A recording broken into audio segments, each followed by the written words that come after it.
की विदारक परिस्थिती या महाराष्ट्राची की शेतीमुळं अनेक शेतकऱ्यांनी आत्महत्या केलेल्या आहेत. आपल्या देशातल्या सरकारचा दोष आहे याच्यामध्ये मी असं अजिबात म्हणणार नाही. मी काय सांगतोय तुम्हाला ते महत्वाचं ऐकतं. तिथून सगळं एकदम छान पद्धतीनं निघतं. तिथं 2 कोटीचं असेल आणि ते खालीपर्यंत पोहोचेपर्यंत फक्त 2 रुपयाचं राहतं. ते उर्वरित जातं कुठं या प्रवासात याचा शोध आपण पहिल्यांदा घेतला पाहिजे. म्हणजे छत्रपती शिवाजी महाराजांच्या काळाचा जर विचार केला तुम्ही तर तुम्हाला रामजी पंगेरांचा एक प्रसंग मला आवर्जून या ठिकाणी सांगायचा आहे. रामजी पंगेरा हा सुरतेच्या वेळी छत्रपती शिवाजी महाराजांबरोबर होता. सुरतेची स्वारी फते केली आणि त्याने एक सोन्याची लढ काय केली, स्वतःच्या शेल्यामध्ये काय केली, लावून टाकली आणि तो घरी घेऊन गेला. घरी घेऊन गेल्यानंतर त्यानं त्याच्या बायकोला दाखवलं. बायकोला दाखवल्यानंतर प्रचंड आनंद झाला की माझा नवरा माझ्यासाठी सोन्याची लढ घेऊन आला. तिनं विचारलं ही कुठून आणली. त्याने सांगितलं मी सुरतेच्या स्वारीला गेलो होतो तिथून घेऊन आलो. तिला फार वाईट वाटलं. तिनं ती सोन्याची लढ घेतली आणि दरबारात छत्रपती शिवाजी महाराजांपाशी गेली.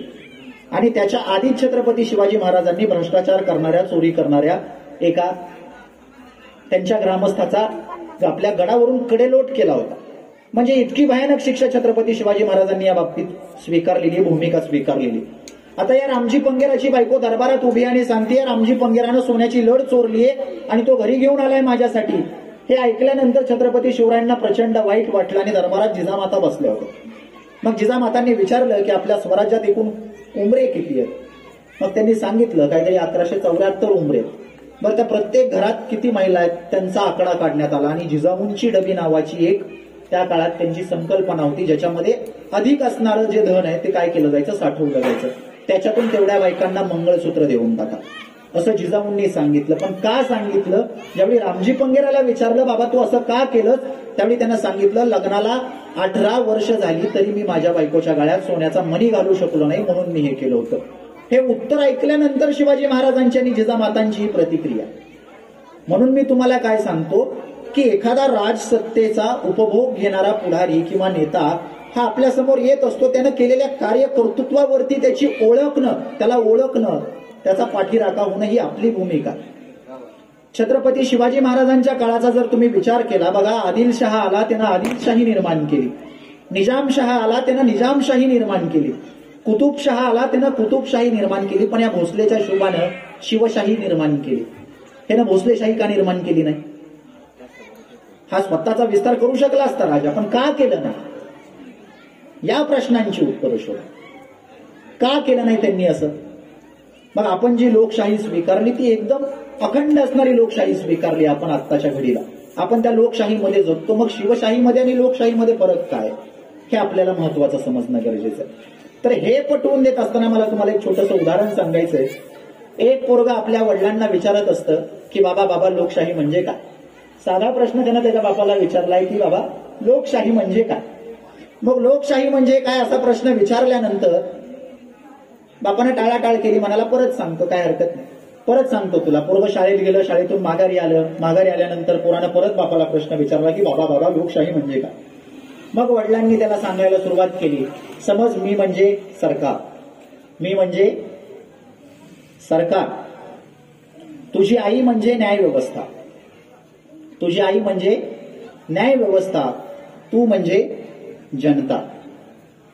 असं त्यानं आपल्या पोराला विश्लेषण करून ती व्याख्या समजवायचा प्रयत्न केला. आणि तो समजावून सांगताना काय सांगतोय की समज मी म्हणजे सरकार, ही झाडणारी बाई म्हणजे कामगार, तुझी आई म्हणजे न्यायव्यवस्था आणि तू म्हणजे जनता.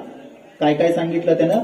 बाप म्हणजे कोण, सरकार, मुलगा म्हणजे जनता, झाडू काम करणारी बाई म्हणजे कोण, कामगार, आणि आई म्हणजे न्यायव्यवस्था. पोराच्या डोक्यामध्ये तेच फिरत होतं. पोरग बसलं, खेळत खेळत झोपलं, झोपी गेलं. संध्याकाळी अचानक किचन मधली 4-5 भांडी पडली. पोरग तडाडून उठलं आणि किचनकडे पळालं तर आपला हा बाप त्या कामगारणीवरती अत्याचार करण्याचा प्रयत्न करत होता. पोरग मोठ्यानं ओरडला आणि म्हणालं बाबा मला लोकशाहीची व्याख्या समजली.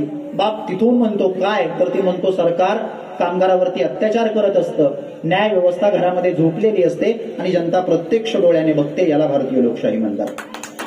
इतकी विदारक अवस्था आपल्या समाजाची झालेली आहे. आपण सगळं पाहतोय पण बोलत नाहीये.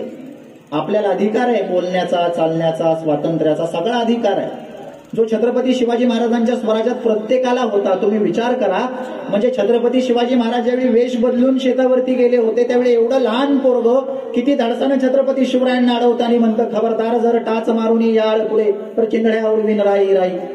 का म्हणतंय? त्याला माहिती आहे ना माझ्या बॅकिंगला कोण आहे, तर छत्रपती शिवाजी महाराज आहेत. हा आत्मविश्वास नेत्यांनी आपल्यामध्ये निर्माण केला पाहिजे, जो शिवरायांनी त्यांच्या काळात त्यांच्या मावळ्यांमध्ये निर्माण केला होता. हे झालं त्या काळातल्या छत्रपती शिवरायांच्या विचारांचे आणि आजच्या महाराष्ट्राची तुलना. आता छत्रपती शिवाजी महाराजांचा स्त्रीविषयक असणारा विचार सुद्धा आपण सगळ्यांनी समजून घेतला पाहिजे. ज्यावेळी आपण छत्रपती शिवाजी महाराजांचा स्त्रीबद्दलचा विचार समजून घेतो त्यावेळी छत्रपती शिवाजी महाराजांना तुम्हाला माहित असेल, बाबाजी गुजर पाटलाचं उदाहरण, त्यांचे हातपाय कलम करण्यात आले होते. ज्यावेळी आपल्या इथं राज्य व्यापार करण्यासाठी इंग्रज आले आणि त्यातल्या मेन्सन जॉर्ज या इंग्रजानं तिथं त्यांच्या दरबारात म्हणजे त्यांच्या कार्यालयात कामाला असणाऱ्या बाईवरती दारू पिऊन अत्याचार करण्याचा प्रयत्न केला होता. त्याचे डोळे काढलेल्याचा प्रसंग सुद्धा छत्रपती शिवाजी महाराजांच्या शिक्षेच्या याच्यामध्ये येतो. आत्ताच्या काळात जर आपण विचार केला तर बघा, आपल्याला आपल्यांविषयी प्रचंड आदर आहे, पण लोकांविषयी आपल्या नजरेमध्ये नेहमी वासना घाण असते. आपल्याला प्रत्येक परस्त्रीचा सन्मान करता आला पाहिजे आणि जर तो आपण करू शकलो तर खरे आपण शिवसैनिक किंवा शिवरायांचे मावळे. ही गोष्ट प्रामुख्याने लक्षात घ्या. हा छत्रपती शिवाजी महाराजांचा विचार आहे की आपण परस्त्रीला माते समान मानलं पाहिजे आणि तो विचार आपण जोपर्यंत आपल्या रक्तामध्ये मिसळून घेणार नाही ना आणि आपल्या कृतीतून तो दिसणार नाही ना तोपर्यंत छत्रपती शिवाजी महाराजांच्या जयंत्या साजऱ्या करून काहीही होणार नाही.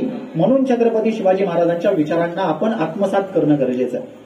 छत्रपती शिवाजी महाराजांचा जातीबद्दलचा विचार घ्या. 18 पगड जातीतील मावळ्यांना एकत्रित करून त्यांनी हे उभा केलंय सगळं मी तुम्हाला सांगितलं.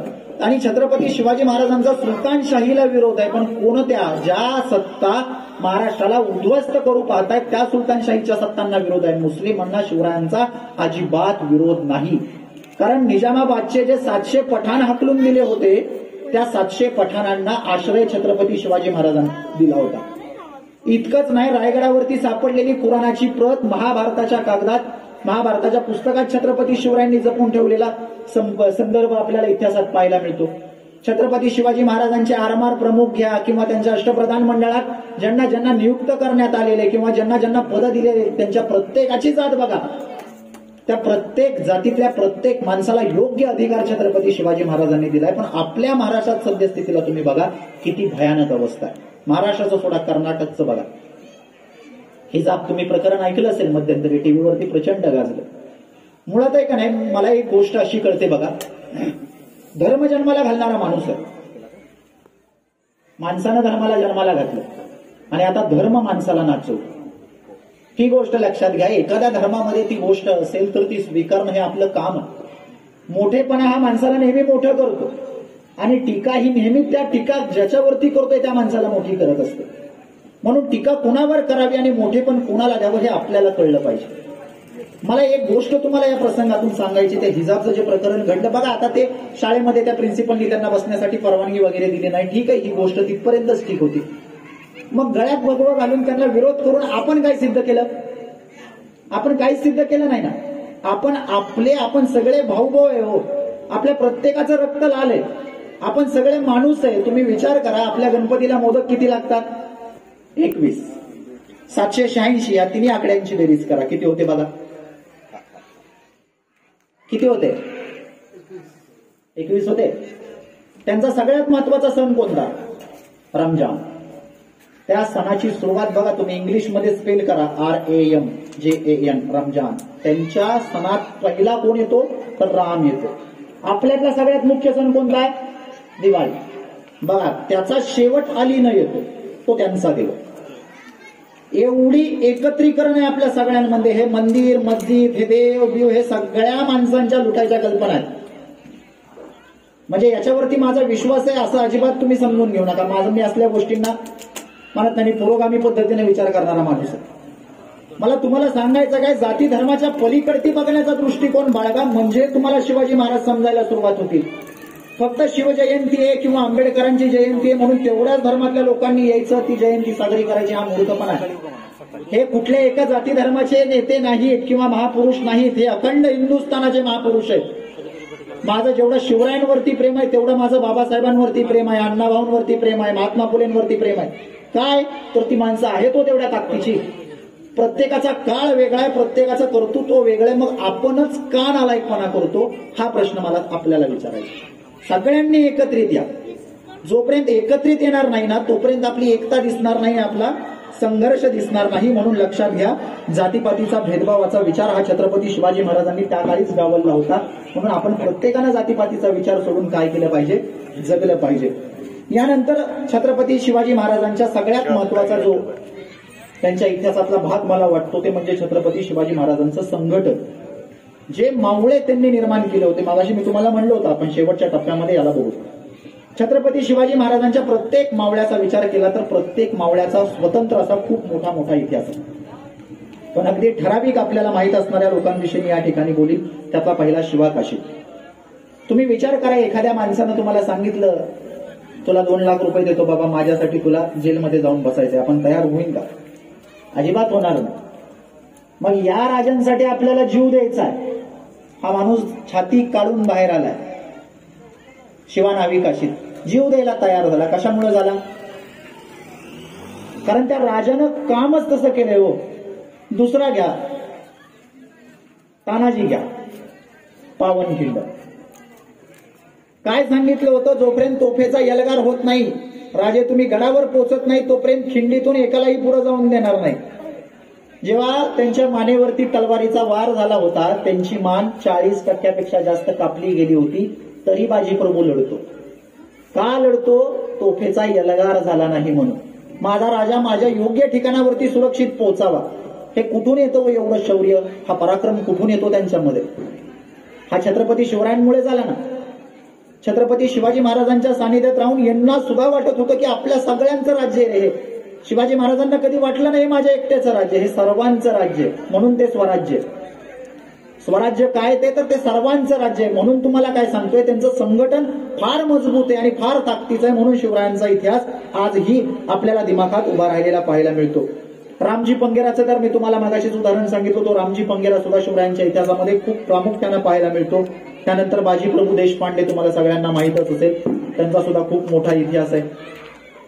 त्यानंतर येसाजी कंक हा सुद्धा छत्रपती शिवरायांच्या इतिहासातला एक मुख्य भाग आहे.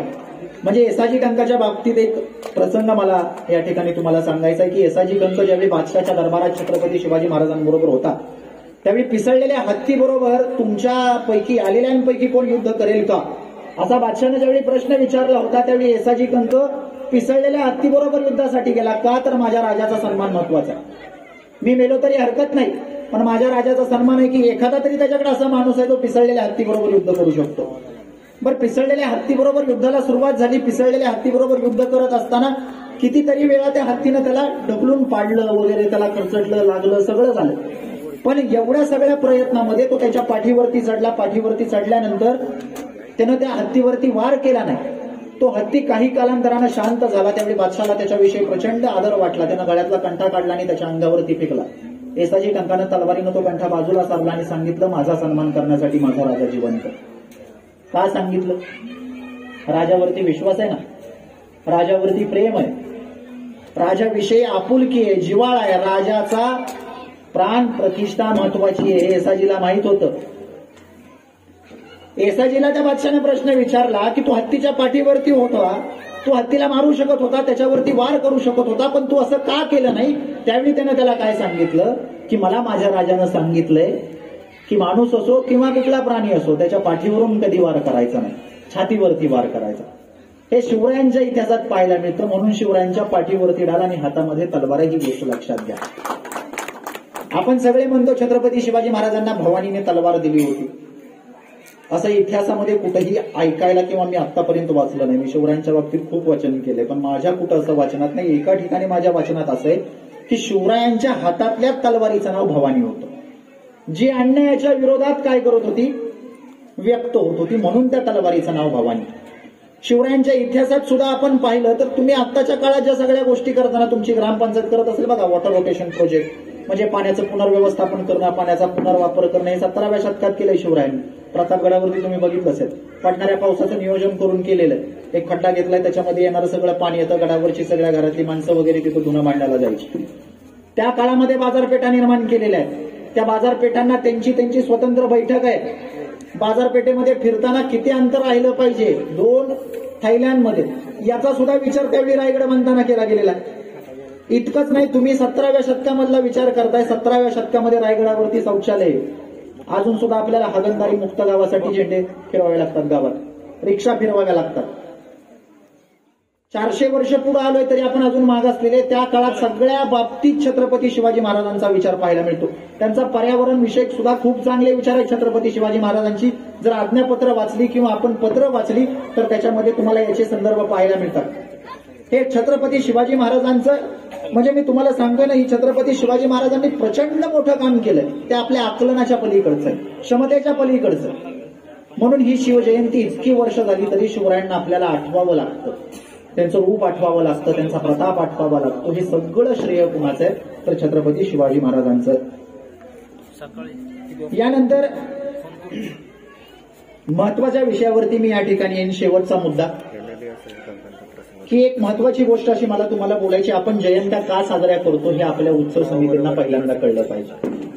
पहिली गोष्ट म्हणजे डीजे लावणं, माकडासारखं नाचणं याला जयंती म्हणत नाही. तो महापुरुषांचा अपमान आहे. एक तर मुळात आपण त्यांच्या जवळ सुद्धा उभा राहण्याच्या कुणीच लायकीचे नाही. कुणी म्हणजे कुणीच नाही. तरी आपण सगळं करतो. हे मी का बोलतोय तुम्हाला, मला त्या माणसाविषयी प्रचंड आत्मीयता. मला असं वाटतं नाही. का वाटतं, ज्या गाड्यांवरती आपण भल्या मोठ्या छत्रपती शिवाजी महाराजांच्या मुद्रा लावलेल्या असतात आणि त्या गाड्या आपण बार समोर राहून लावतो, डासा दारू पितो, कुठल्या तर गाडीला जाऊन धडकतो, गाडीचं नुकसान होतं. अपमान कुठला आहे? राजमुद्रेचा.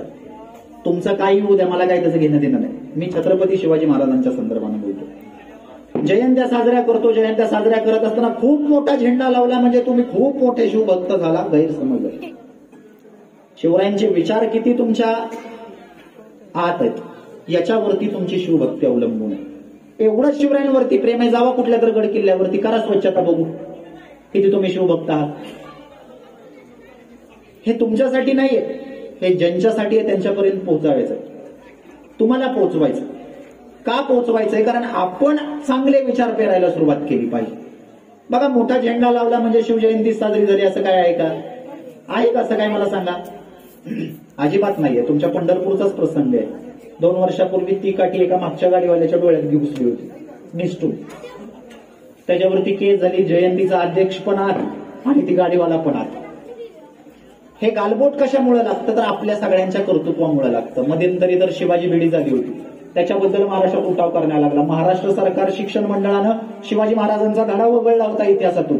मग काय इतिहास शिकवणार आहे तुम्ही महाराष्ट्रातल्या पोरांना? शिवरायांचा इतिहास वगळ. सीबीएसई शिकवतं, दिल्ली बोर्ड शिवाजी महाराजांचा इतिहास. पाकिस्तानमध्ये शिकवलं जातंय. बोलकिया नावाचा एक देश आहे, त्या देशामध्ये 150 मार्काला पेपर आहे मॅनेजमेंट स्टडीज मध्ये छत्रपती शिवाजी महाराजांवरती. एवढं मोठं कार्य. बराक ओबामा, अमेरिकेचा राष्ट्राध्यक्ष, त्यांच्या बायोग्राफीमध्ये त्यांनी लिहिलंय की त्यांच्या ह्या सगळ्या विचारांचा स्रोत किंवा हे एवढं मोठं व्यक्तिमत्व का घडलं, तर लहानपणी शिवरायांच्या विषयी एक आर्टिकल वाचलं होतं डेव्हिन स्मिथचं, वयाच्या 8व्या वर्षी.